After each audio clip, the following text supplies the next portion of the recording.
जय भीम, जय संविधान। मी ॲडव्होकेट अजिंक्य जनार्दन साळवे, प्रदेश प्रतिनिधी Maharashtra Congress.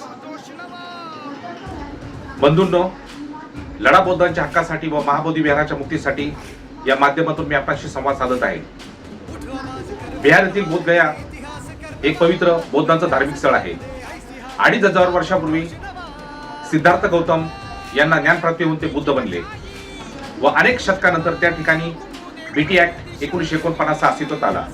BT act म्हणजे बोधगया टेम्पल ॲक्ट। या कायद्यानुसार सदरच्या व्यवस्थापन कमिटीमध्ये बौद्ध धर्मीय सदस्य आहेत, पण त्याचबरोबर इतर काही मनवादी विचारसरणीच्या सदस्यांचा समावेश झाला। परंतु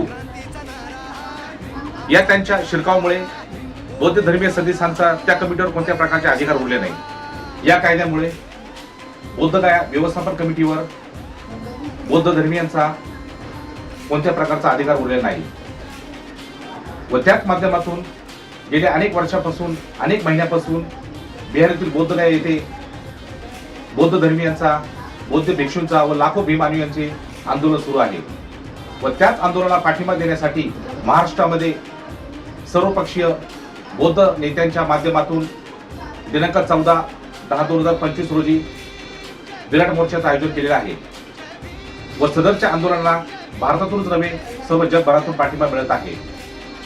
आम्ही देखील माजी समाज कल्याण मंत्री विद्यमान खासदार चंद्रकांत हंडोरे साहेब यांच्या नेतृत्वाखाली सदरच्या विराट मोर्चामध्ये सहभागी होणार आहोत व सदरचा मोर्चा आज शांततेमध्ये पार पाडणार आहे।